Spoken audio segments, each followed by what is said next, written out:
आपके बाद शून्यकाल होगा। Shrimati Mahua Moitra. Honorable Speaker, sir, on behalf of my party, the All India Trinamool Congress, I rise to speak on the additional demand for grants 22-23. I begin by quoting the author Jonathan Swift. As the vilest writer has his readers, so the greatest liar has his believers. And it often happens that if a lie be believed for only 1 hour, it has done its work.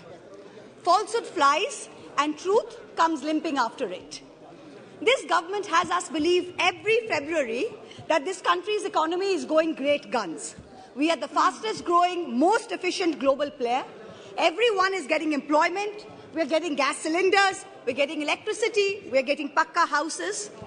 This falsehood flies for about 8 to 10 months, and then the truth comes limping after it. And now we are in December, and the government says it needs another 3.26 lakh crores of additional funds over and above the budget estimate. The government and the ruling party coined the term pappu. You use it to denigrate, to signify extreme incompetence. Let me use the next few minutes to point out what the data, the statistics tell us as to who the actual pappu really is. NSO numbers were out yesterday. Industrial output has shrunk by 4% in October to a 26-month low. The manufacturing sector contracted 5.6%. Manufacturing is still the biggest generator of jobs. 17 of the industry sectors that make up the index of industrial production have recorded negative growth rates. Forex reserves have fallen by $72 billion in under a year. The Honourable Finance Minister yesterday during question hour mentioned how apparently 50% of FII inflows into emerging markets are coming into India. Wonderful. But her colleague, the Minister of State for External Affairs, just last Friday, in response to a question in this very House, stated that almost 2 lakh people, 1,83,741 people, renounced their Indian citizenship in the first 10 months of 2022. This exodus in 2022 takes the total number of Indians renouncing Indian citizenship under this government in the past 9 years since 2014 to over 12.5 lakh people. This year has already seen more people giving up Indian citizenship than any single given year. High net worth individuals are willing to pay up to $1 million to get citizenship of Portugal, of St. Kitts, of Greece. Is this the sign of a healthy economic environment? Of a healthy tax environment? Who's the pappu now? There is an atmosphere of terror in this country with the sword of the Enforcement Directorate hanging over businessmen and high net worth individuals. The ruling party buys lawmakers for hundreds of crores, and yet members of the opposition represent 95% of lawmakers under investigation by the Enforcement Directorate. But forget politicians. They're tough. They can fend for themselves. Businessmen and high net worth individuals are soft targets. In the monsoon session, in response to a query from my honourable colleague from the JDU, Mr. Rajiv Ranjan Singh, the Finance Ministry informed this House that in the past 17 years, the ED has opened 5,422 investigations under the PMLA, but has convicted only 23 people. That is a conviction rate of a pathetic 0.5%. Since 2011, the ED has launched 1,600 investigations, 1,800 raids, and convicted only 10 people. In the supplementary demand for grants, I see that the government is asking for an additional 2,900 crores to buy land and ready-built accommodation, office accommodation for the Enforcement Directorate. The taxpayers, you and I, are paying for the ED's operations, for their prosecutions, for their investigations, for their foreign junkets. So do Parliament and public representatives have no right to ask this na khaunga, na khane dunga sarkar, who's presiding over the ED, why there is such a pathetic conviction rate of 0.5%? Is the ED's job only to harass people, or is it to actually track down and catch the perpetrators of financial crimes? What is this level of incompetence? Who's the pappu now? Members of the ruling party continue to spread falsehoods about the benefits of demonetization ad nauseum, with no regard to the actual data. You have not achieved the goals of a cashless digital economy. You have not achieved the goals of phasing out fake currency, even after 6 years of your dhamaka announcement. Currency in circulation has doubled from 18 lakh crores in November 2016 to 32 lakh crores in November 22. Cash management company CMS's cash index for ATM hit an all-time high this Diwali. Cash is still king. Demonetization did not achieve any of the 3 targets. Who's the pappu now? I've been reviewing the demand for additional grants, and there are various items in it that are shocking. From a total subsidy request of 1,09,000 crores in March, the Department of Fertilizers has asked for an equal amount in the supplementary request. Just urea alone is accounting for 86,000 crores. Phosphorus and potassium are controlled because they are nutrient-based subsidies. What is this government doing to stem the overuse of urea, which is killing the soil, killing productivity, and killing our health? What the soil needs is balanced use of fertilizers. Bengal has been promoting a balanced fertilizer blend of major fertilizers. And now we are suffering because the center is starving us of the most popular mix of NPK, which is the basal application for potato. During November 22, Bengal asked for a certain amount, and only 33% of our demand for balanced fertilizers was met by the center. Most of the urea-based subsidy is going to GAIL, because GAIL supplies the maximum gas to the fertilizer sector. When are we going to see the much-promised reform and competition in this natural gas sector? When are we going to see the promised transmission system operator, the unbundling of GAIL? Is the government hiding and protecting GAIL under the garb of providing urea subsidies to people? Nearly 2,000 crores supplementary demand is for large industry, whereas only 233 crores is for the MSME sector.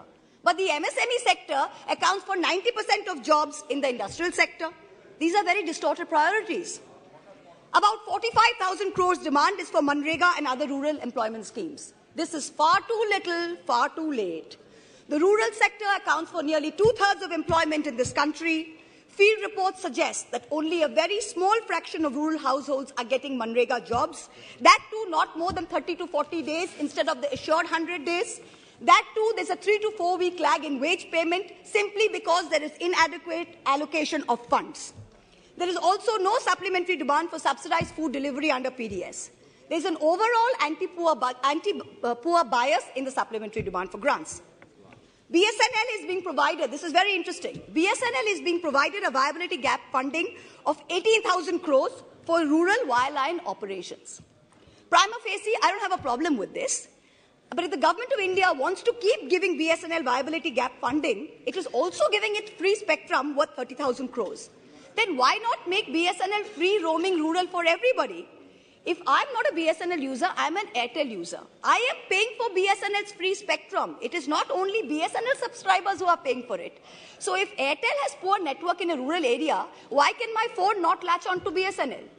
Taxpayers are paying for this. Make it free for all in rural areas. The supplementary demand for grants will amount to an additional expenditure of about 4.36 lakh crores. This is going to raise the fiscal deficit above the target that you mentioned in the budget. So what is the government's additional revenue mobilization measures, especially non-tax revenue, that is going to make up the additional expenditure so we stay within the fiscal demand targets, fiscal deficit target? The Honorable Finance Minister yesterday stood in this House and she likened us, the opposition, to Videsh ka Dushman. And she said, we have Jalan ka Bhavna at India's growth. I stand here today to tell the Honorable Minister, wherever she may be, to tell this government, to tell this ruling party, that all of us here have given up our lives, our youth, our jivon, our jobon, as it were, to dedicate ourselves to the service of this great land, to the service of its people. We represent the farthest corners of this country, from Karimpur to Kutch, from Katgodam to Kasargod. It is our inalienable right to ask the questions of this government. It is our right to question your incompetence. And it is this government's Raj Dharma that should make the treasury benches sit down, listen to our voices, and not react like the proverbial Khisyani Billi. It requires enormous courage and tenacity to simply stand up here and speak the truth, and we are doing it. In contrast, the ruling party is moving from one incendiary issue to another, from the division of Bengal into North and South, to the Citizenship Amendment Bill, to releasing convicted lifetime murderers and rapists just before an election, to openly trying to challenge the judiciary into submission. You somehow keep hoping that you will scare India into submission and you will keep winning power term after term. But it's not working. You just went to election in 3 states. With all your might, with all your resources, you won in only 1. The president of the ruling party could not hold on to his own home state. Who's the pappu now? A certain honorable MP from the Treasury benches, who's given to trespassing in high-security zones, who goads us all with equal measure of falsehood and fake bravado, yesterday took cheap pot shots at my state, the state of Bengal, with false claims of diversion of Manrega funds. To him I say this, sir, don't push your luck. I went to Mount Holyoke College. I worship Ma Kali. And I've been elected twice from a border constituency. In your lingo, I say to you, and this is not unparliamentary, don't take panga. A certain Jari Booty Baba says publicly he likes women in saris, shalwars, and also nothing at all. In the presence of the wife of a deputy chief minister of the ruling party, hand on heart, ask yourselves, had any opposition leader said anything remotely similar, you would have been baying for their blood. The ruling party does not denounce it. There is no outrage. A convicted murderer and rapist is publicly giving sermons while out on parole, and leaders of the ruling party are listening to it. You do not have the moral clarity to call out right from wrong. Who's the pappu now? People tell me to keep quiet, to make peace in the name of soft Hindutva. I am Hindu, but I refuse to play soft anything. What this country needs is an elected government which plays hard morality, hard legality, and hard economics. No soft anything. I urge this government and the finance minister to take control of the economy.